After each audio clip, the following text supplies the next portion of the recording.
innovation na makambo ya mpepo to pe aviation na RDC. Compagnie africaine d'aviation CAA na mokuse alela yango minu na nenga kosakana te di et commandé domaine na ye. Après réception, il y a premier Airbus A330, oyo CAA yaka nango, mikolo eleki, yango nde suki saka masolo, ndi melangai mwana Kongo que CAA a outil lisusu ko bambo la koko di koko na botu, na domaine aérien, avec arrivée P réception, il y a deuxième avion esika Airbus A330. Ah! Airbus A330, deuxième frappe yango yo, ya mokwake na mapate RDC, ya boebon di melangai que mon côté na terrain po ezalana nute et comme les lontimba nanzuzi veut dire mapasa Airbus A330 ba avion ya mokwake ya liboso yaka yango yo bozwa lix ezanango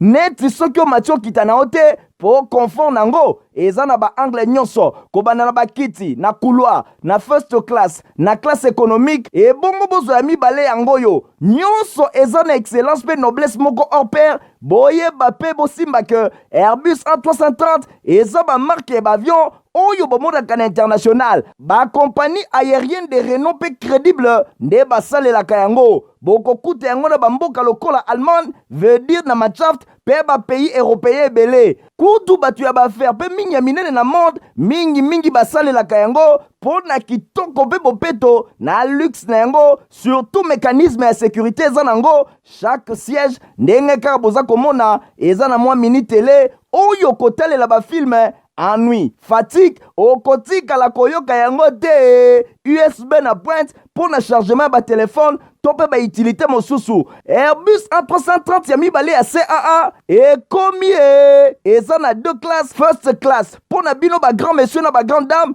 pe ba personnalité misusu ebele avec 36 sièges classe économique pe ezali pona bino bosalaka ba faire pe bato nyonso ba amoureux ba voyage avec 267 sièges mokoka sala voyage dans ba meilleures conditions ndenge nanu ezala te avec Airbus A330 ya mibale ya CAA avion ya sika oyo uti kokoma ekwei deja na mabele timba na nzuzi lelo mibale mon côté na Congo bana Congo pe bapaya basepeli ah oui CAA mfumu na ba innovation deuxième avion Airbus A330 yango ekomi mardi et là merci pour vous avez ça à tes heures dans pour la colonne journal il y a peu pour le peuple il y a mardi 26 septembre pour la question qui séance plénière qui organisée pour l'Assemblée nationale la palais du peuple Boyebake et pour l'honorable député on va examiner qui peut adopter qui rapport il y a 6 projets à loi il y a adhésion il y a convention pe protocole pour l'aviation civile examiner qui peut les sous peut adopter qui les sous proposition à loi pour l'ordre national il y a ingénieur peu agronome détail élément au beaucoup la na journal na biso yam koloria lobito pour suivre journal sur la primature pour le premier ministre Jean-Michel Samaya président qui me lundi 25 septembre dans immeuble il y a gouvernement réunion il y a concertation gouvernementale le partenaire technique peu financier pour la défi il y a exécution il y a projet peu programme bénéficiant il y a financement extérieur Nadine National a binoba détail Namalobanaye, chef du gouvernement, a rappelé que cadre, il y a gestion efficace, il y a un projet investissement public et puis a pesaki orientation. A rappelé que engagement au chef de l'État a zwaki na discours na liboso sur l'état de la nation le 13 décembre 2019 au Ezali, il y a accéléré ba projet et belé ya développement en faveur ya population ya République démocratique du Congo, mingi penza ba projet oyo Ezali financé et pas ya ba bayer. Na vision oyo chef ya gouvernement azali ko vrai pour nous renforcer financement ya libanda ya qualité moko ya makasi pe ko mobiliser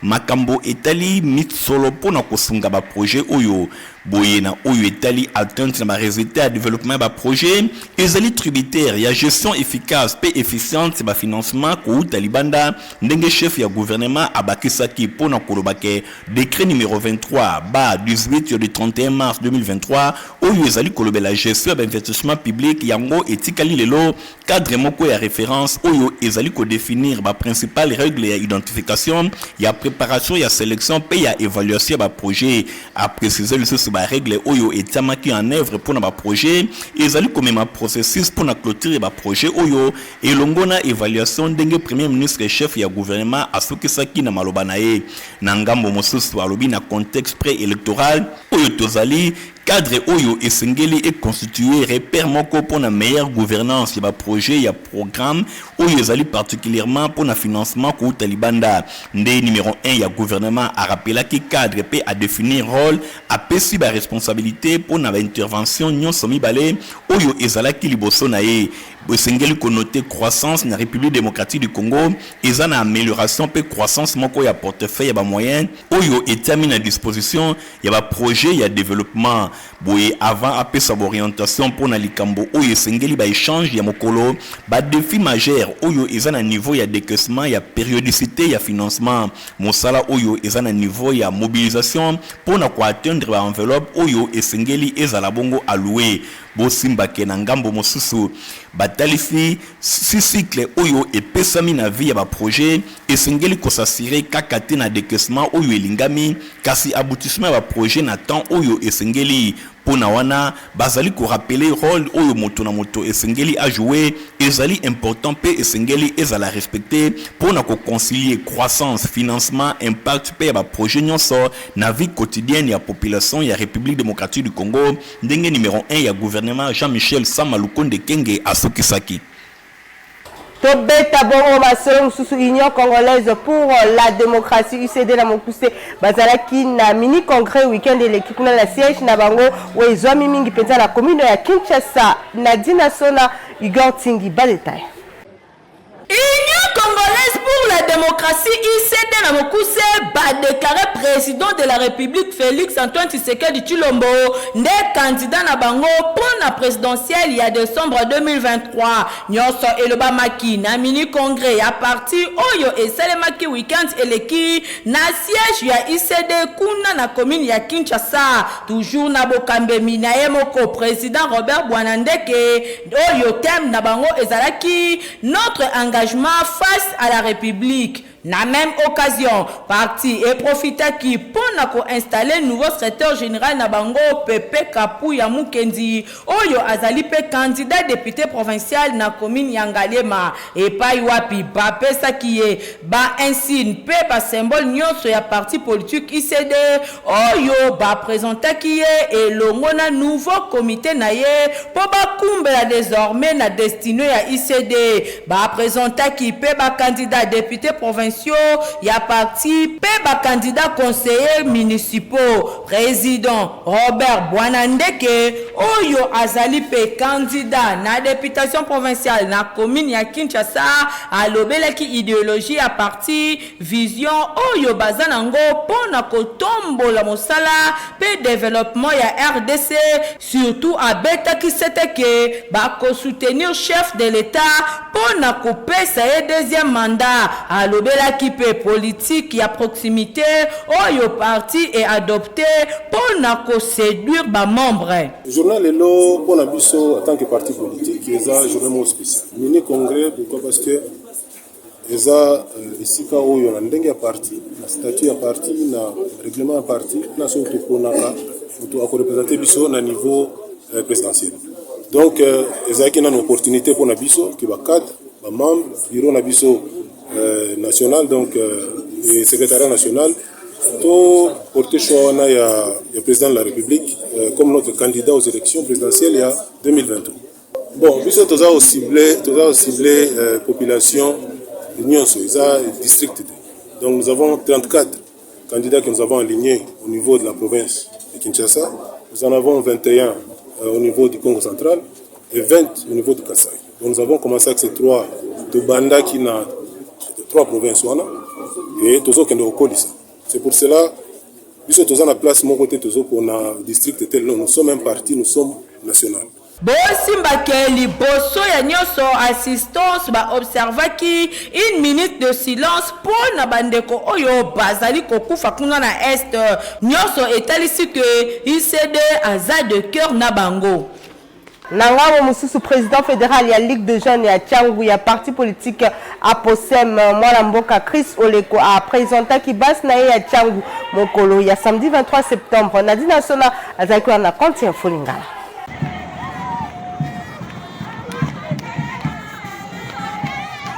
Plus de 800 mamans batonda qui na siège ya parti Alliance des paysans, des ouvriers et de la classe moyenne pour le développement durable à Posem na mokuse oyo ekamamaka epana emoko autorité morale Abdon Etina bakisela kaye le muntu. Objectif ezalaki adhésion ya ba maman ya Tchangu oyo bazalaka na sima ya Chris Oleko Itomba, président ya Ligue de Jeunes à Posem Tchangu, na sima ya ba cérémonie ya ndenge na ndenge lokola ba démonstration ya ntango ya catch pe ya bongo na bongo. Vice-président ya jeunesse ya Posem Tchangu azwaki maloba pona ko présenter ba maman ba cadre nyonso ya Aposem oyo bazalaki wana bongo na sima yemoko Chris Oleko oyo bazali ko benga ye mikolo mufinuku ya Tchangu a explikaki tina ya bokutani oyo ezalaki mingi adhésion ya bapasi na ye na parti pe alobelaki tina ya kozala na bakarte ya parti. Alors étant que candidat municipal à la commune Yansele, il faut l'accès que na sa forme.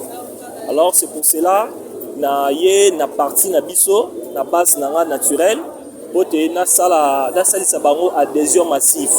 En tout cas le bina bana ya Tchangu bazala toujours ensemble ba voter utile parce que ba vote ba vont stopper ça qui na bateau singélité et que la République est compter toujours dans la souffrance. To miser toujours dans changement ya mboka. Alors faut tous la bateau au baza utile et puis capable pour retravailler pour le peuple pour souffrance à peuple ici là. Message ezala qui vraiment capté 565 pambate na même occasion Chris Oleko Itomba a expliqué ndenge aza candidat conseiller municipal pour na commune Yansele nde yango Aposem Tchangu bendele eza penza ya kotombwama elongo na Chris Oleko mufinuku ya Tchangu.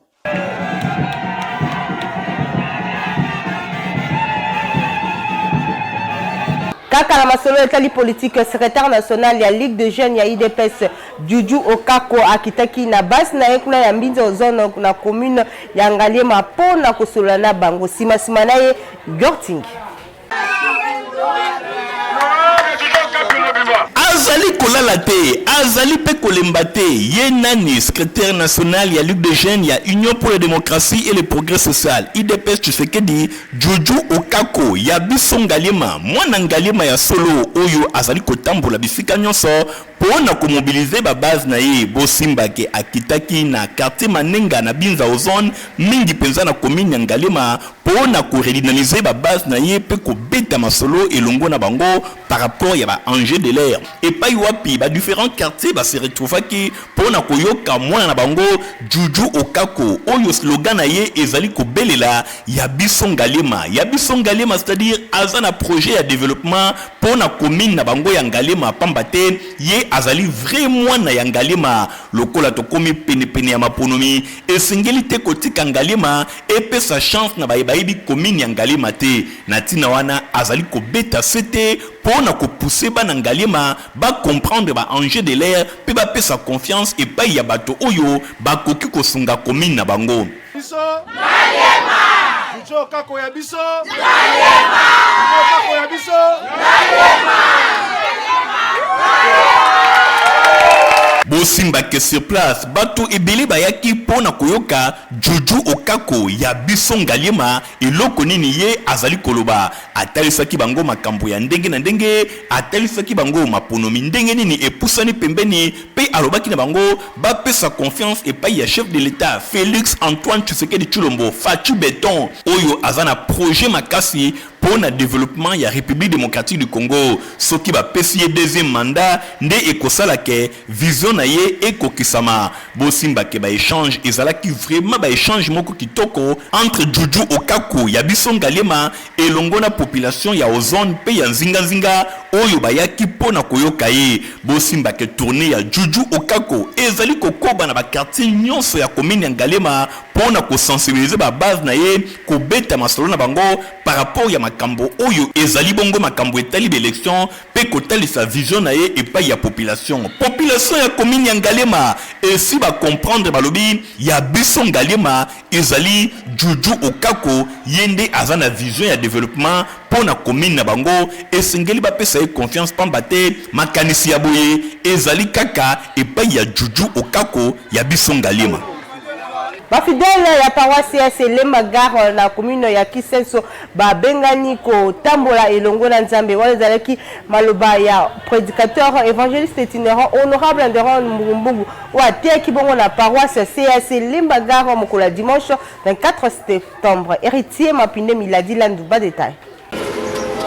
Bafidèle ya paroisse CAC Lembagar 1 na commune ya Kisenso babengami kotambola elongo na Nzambe quelles que soient les circonstances. Exhortation oyo ezalaki bongo ya évangéliste itinérant honorable Neron Mbungu na prédication na ye ya dimanche 24 septembre 2023. Serviteur de Dieu ateyaki mingi bonne nouvelle ya journée oyo dominicale a s'inspiraki na l'écriture sainte na Daniel chapitre 6 verset 7 à 8, 2 Chroniques chapitre 15 verset 2.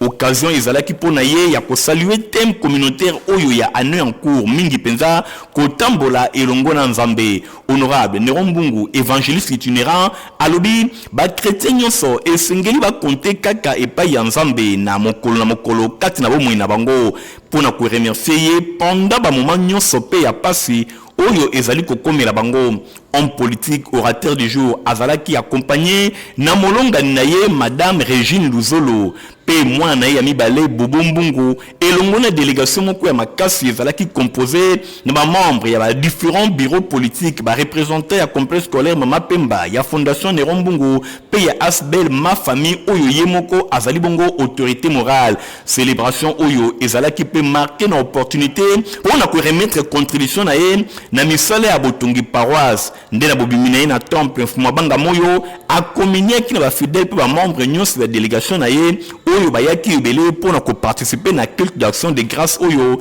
et se clôturaki na prière ya coordonnateur ya district ecclésiastique plus central révérend Jean Lelo oyo alobaki apprécié à juste valeur message ya honorable Neron Mbungu. Kasi na mokolo ya lelo le 24 septembre 2023 na liteye monene oyo tozui na nzela ya évangéliste itinérant Neron Mbungu azalaki na mama na likambo ya mubu oyo ya lingomba ya CEAC oyo elobi kotambola elongo na Nzambe. Daniel atambolaki elongo na Nzambe malingeri banguna oyo balukelaki liwa me Nzambe na ye alongisaki ye parce que atambolaki na Nzambe azalaki innocent. C'est à Tieli Bakilon Airbus A330 la capacité à voyager dans la condition ya kitoko. Innovation na makambo ya mpepo tope aviation na RDC compagnie africaine d'aviation CA na mokuse alela yango minu na nenga kosakana tedi et commandé domaine na ye après réception ya premier Airbus A330 oyo CAA yaka nango mikolo eleki yango nde sukisaka masolo ndimela ngai mwana Kongo ke CAA auti lisusu kobambola koko na botu na domaine aérien avec arrivée pe réception ya deuxième avion esika Airbus A330.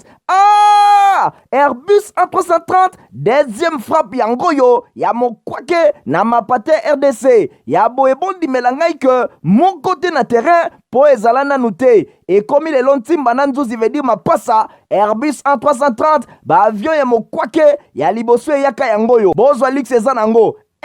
neti soki omatio kita na ote po confort nango eza na ba angle nyonso kobanda na bakiti na couloir na first class na classe économique et bongo bozo ya mibale yango yo nyonso eza na excellence pe noblesse moko hors pair boyeba pe bosimba ke Airbus A330 eza ba marque ba avion oyo bomodaka na international ba compagnie aérienne de renom pe crédible nde basalelaka yango bokokuta yango na bamboka lokola Allemagne veut dire na Machaft pe ba pays européen ebele kutu batu ya baaffaire pe mingi ya minene na monde mingi basalelaka yango po na kitoko pe bopeto na luxe na yango surtout mécanisme ya sécurité eza nango chaque siège ndenge kaka boza komona eza na mwa mini télé oyo kotalela bafilme ennui, fatigue, okotika la koyoka yango te USB na pointe pour na chargement ba téléphone tope ba utilité mosusu Airbus A330 ya mibale ya CAA et komi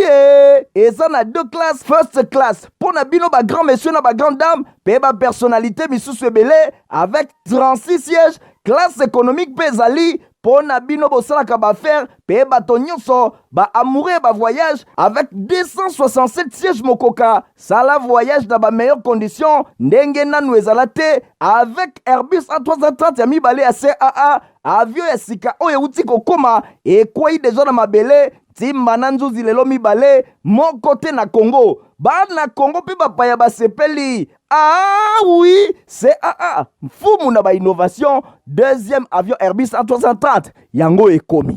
Kin Wi-Fi eza internet ya qualité 24 heures sur 24 na bandako na bino.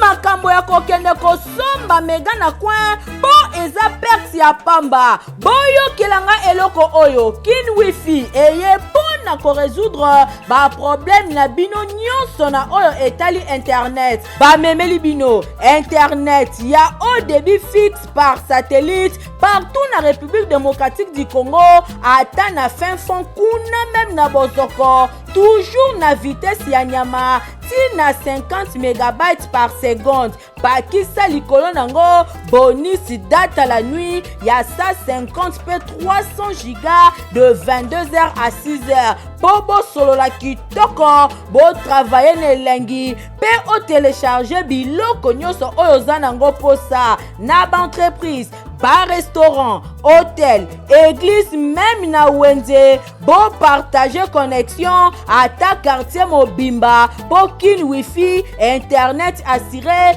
vitesse ekuba yango ekata na kate toujours intact. Bokamwe te o po ba installation nango eza très facile et pa wapi ba installateur baza partout na République démocratique du Congo na kit complet nango mobimba. Ata oza na mboka, ata oza na Kinshasa, moyena antenne moko ya moke na modem oyo boye place nyonso oza na zamba, oza na forêt équatoriale, oyo kozwa internet na yo à partir ya Panadol. Soko osombi antenne na yo bakoya koinstalle yo. Soko oza na mboka toza mpe na baingénieur indépendant bazala na disposition na biso mpona koinstalle antenne. Kuta Kin Wi-Fi na rond-point Forestcom na kati ya immeuble La Brousse na commune ya Gombe oza mobimba. Stribi Diaming eza potopoto ya mwana mboka bobaki na kati na yango bokukuta protéines, vitamines pe énergie. Une génération a une autre choix ya potopoto Diaming et tikali na top. Ngai nakolisa bana na ngai na Diaming. Bana na ngai pe bazali kokolisa oyo ya bango bakoko na ngai kaka na Diaming. Diaming ezali potopoto ya kitoko pe elengi esalemi na bana ya mboka. Consommons congolais.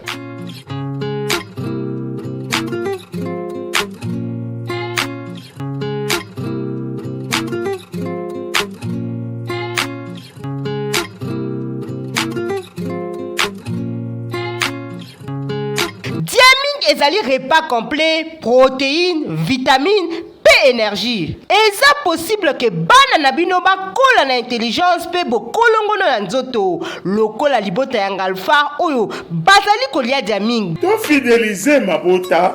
na bana na biso na Diaming, Léa Otonda, d'une génération à une autre.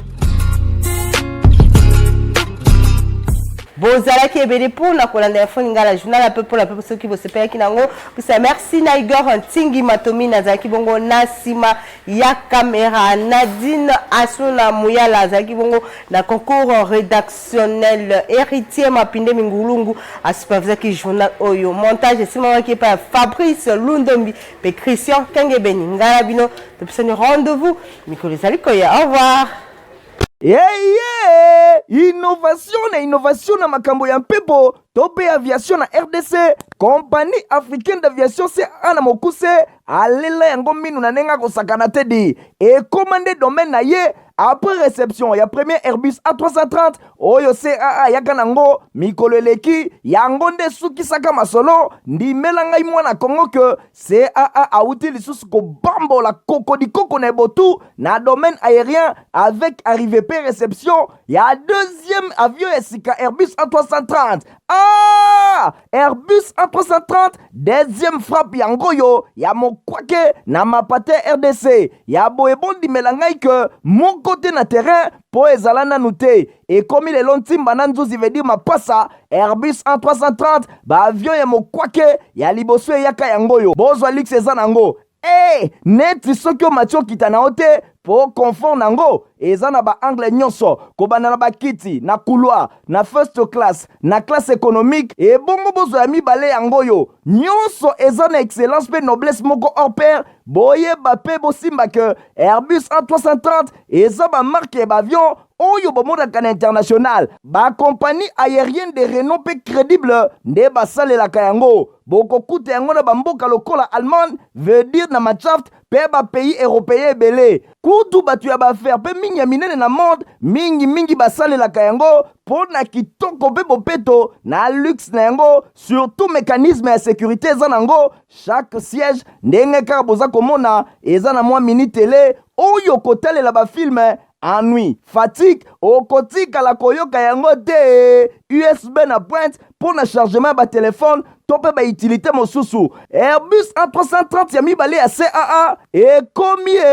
eza na deux classes first class pour na bino ba grand monsieur na ba grande dame pe ba personnalité misusu ebele avec 36 sièges classe économique pe ezali po na bino bosalaka baaffaire pe bato nyonso baamoureux ba voyage avec 267 sièges mokoka sala voyage na ba meilleures conditions ndenge nanu ezala te avec Airbus A330 ya mibale ya CAA avion ya sika oyo euti kokoma ekwei deja na mabele ntimba na nzuzi lelo mibale moko te na Congo bana Congo pe bapaya basepeli